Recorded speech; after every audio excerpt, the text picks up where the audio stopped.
شفيع المذنبين سيد الأولين والآخرين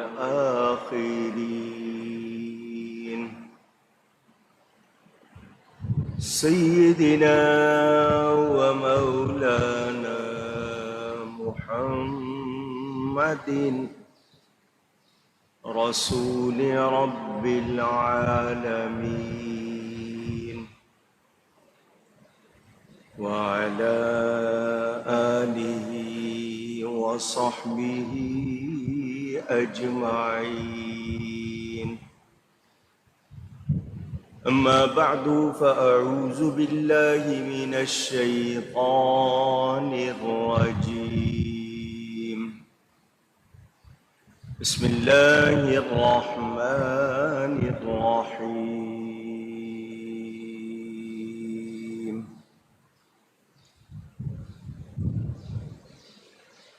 قل فأتوا بكتاب من عند الله هو أهدى منهما أتبعه إن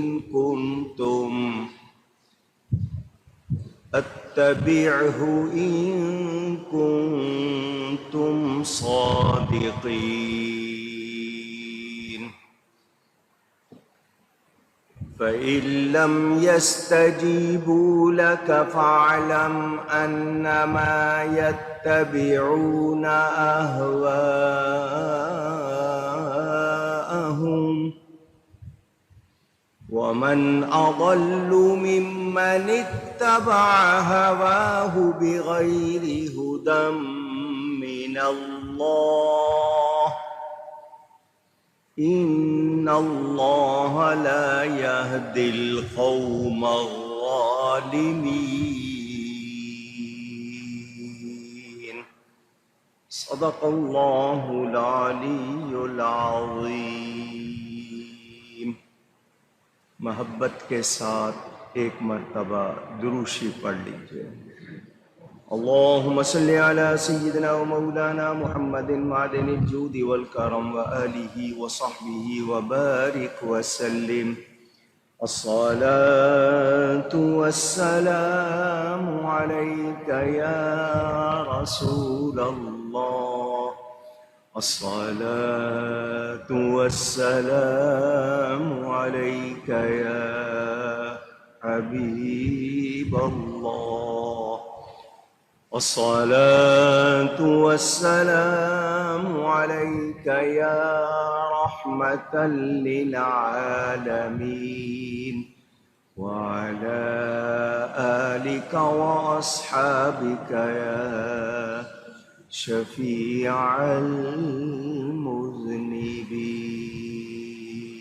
المذنبين. حمد و صلاۃ کے بعد قرآن کریم کی سورۃ القصص کا بیان آپ سن رہے ہیں. قصہ ہے سیدنا موسیٰ علیہ السلام کا. وہ فرعون کے پاس گئے، اس کو دعوت حق دی، حق کی طرف بلایا. اس نے کہا کہ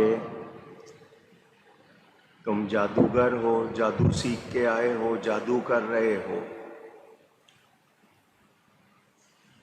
حضرت موسیٰ علیہ السلام نے اس کو جواب دیا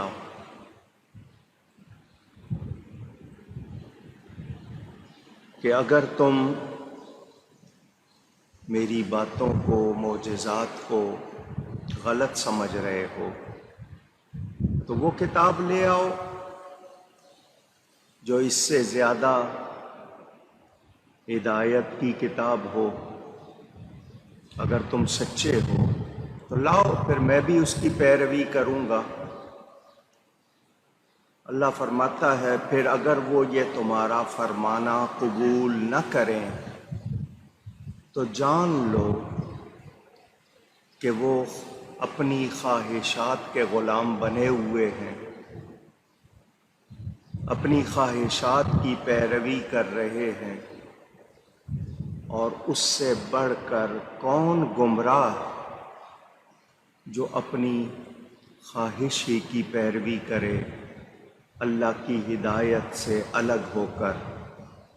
بے شک اللہ ظالموں کو ہدایت نہیں فرماتا۔ قرآن کریم نے ہمیں یہ بتایا، انسان اگر حق کو قبول نہیں کرتا، اپنی خواہشات کا غلام بن جاتا ہے، تو پھر وہ اپنے اوپر بھی ظلم کرتا ہے اور ماحول کو بھی خراب کرتا ہے۔ اللہ تعالیٰ نے انسان کو بنایا، اس کی ہدایت کا پورا انتظام فرمایا، نبی بھیجے، کتابیں بھیجی، سمجھ دی، شعور دیا، عقل دی، تمیز دی۔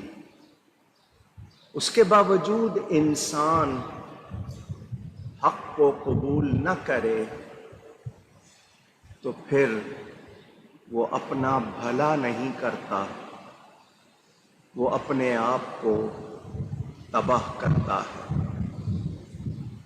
آج بھی سمجھدار کس کو کہتے ہیں؟ جو صحیح طریقہ اپنائے، صحیح راستے پر چلے۔ جو راستے سے ہٹ جائے آپ اسے کہتے ہیں کہ یہ اب تباہی کی طرف جا رہا ہے۔ دین اللہ تعالی کی طرف سے ہمارے لیے بھلائی ہے، رہنمائی ہے، ہماری کامیابی ہے۔ ہم دین کو چھوڑ کر، رب تعالی کی طرف سے ہدایت کو چھوڑ کر کوئی بھلائی حاصل کر سکتے نہیں۔ ظالم، ظلم کرنے والا، آپ کو کئی مرتبہ بتایا ظالم کس کو کہتے ہیں؟ جو صحیح کو غلط کہے، غلط کو صحیح کہے، کرے کوئی اور نام کسی اور کا لگائے، حکم کسی کے بارے میں ہے لگا کسی اور پر دے، آیت اتری کافروں کے بارے میں، بتوں کے بارے میں، مشرکوں کے بارے میں، اس کو لگا دے مسلمانوں پر، تو یہ کیا ہے؟ ظلم۔ تو جو ظلم پر تل جائے پھر اس کو ہدایت نہیں ملتی۔ اس نے اپنے اوپر پھر ہدایت کے دروازے اور راستے بند کر لیے۔ سمجھدار وہی ہے جو ہدایت کو، حق کو قبول کرے۔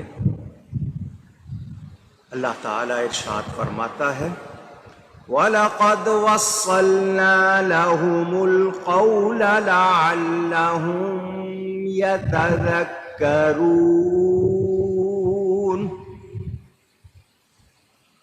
اور بے شک ہم نے ان کے لیے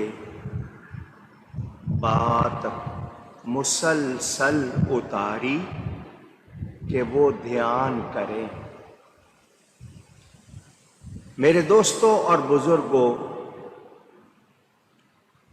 104 صحیفے نازل ہوئے۔ کتنے؟ یاد کر لیں، 104۔ 4 بڑے ہیں، تورات، زبور، انجیل اور قرآن۔ باقی مختلف نبیوں پر صحیفے نازل ہوئے۔ صحف ابراہیم و موسیٰ قرآن میں آتا ہے، حضرت ادریس پر نازل ہوئے، حضرت ابراہیم پر نازل ہوئے۔ کفار قریش نے، مکہ کے رہنے والے، حجاز کے رہنے والے کافروں نے، جو قریشی تھے، انہوں نے مدینہ منورہ کے علماء سے، جو یہود تھے، حضور صلی اللہ علیہ وسلم کے بارے میں پوچھا کہ اے یہودی علماء،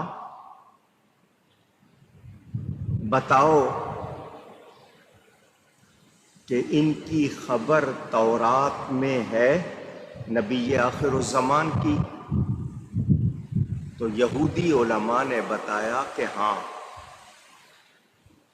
تو کافر اتنے ڈھیٹ تھے کہ انہوں نے کہا نہ ہم تورات کو مانتے ہیں نہ ہم قرآن کو مانتے ہیں۔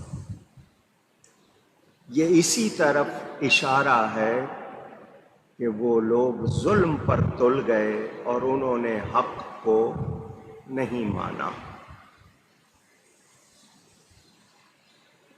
اصلی تورات، انگلش والے تورا کہتے ہیں، انجیل کو بائبل کہتے ہیں، اصلی حالت میں موجود نہیں۔ اگر اصلی تورات آج بھی ملے، اصلی، تو وہ بھی ہدایت، مگر محرف یعنی اس کو تبدیل کر دیا گیا۔ صرف قرآن وہ کتاب ہے جس کے لیے اللہ نے خود فرمایا کہ ہم نے اس کو نازل کیا ہے، اس کی حفاظت بھی ہم کریں گے۔ اس لیے قرآن کو نہیں بدلا جا سکا۔ پہلی کتابوں میں لوگوں نے تبدیلیاں کر دی۔ آج تورات، انجیل، زبور اپنی اصلی حالت میں موجود نہیں۔ تورات میں بھی میرے نبی پاک صلی اللہ علیہ وسلم کا ذکر، انجیل میں بھی، لیکن انہوں نے ماننے سے انکار کر دیا۔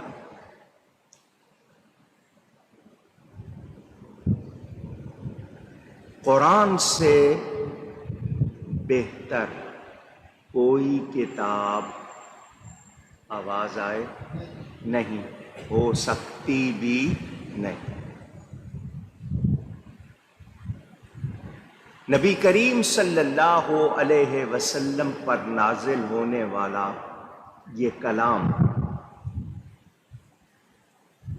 اللہ تعالی کی طرف سے ہے۔ کافروں کو کہا گیا کہ تم اگر یہ سمجھتے ہو کہ یہ انسان کا کلام ہے تو اس جیسا بنا لاؤ۔ تمہیں بھی تو عربی آتی ہے، تم بھی دعویٰ کرتے ہو کہ تمہیں زبان آتی ہے، تم دوسروں کو گونگا کہتے ہو، تو اس جیسا کلام بنا لاؤ۔ مگر آج تک کوئی بنا سکا نہیں۔ فَإِن لَّمْ تَفْعَلُوا وَلَن تَفْعَلُوا، صاف کہہ دیا گیا تم کر ہی نہیں سکتے، کیونکہ یہ انسان کا کلام نہیں ہے۔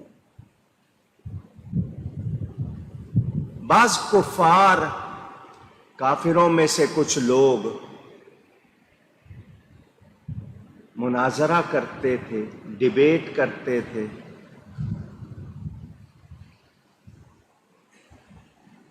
شرطیں لگاتے تھے، طرح طرح سے مسلمانوں پر یلغار کرتے تھے، مگر قرآن کے سامنے وہ بے بس رہے۔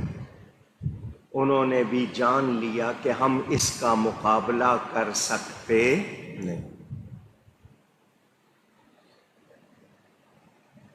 اللہ تعالیٰ نے فرما دیا یہ حق کو چھوڑ کر اپنی خواہشوں کے پیچھے پڑے ہوئے ہیں۔ یہ لوگ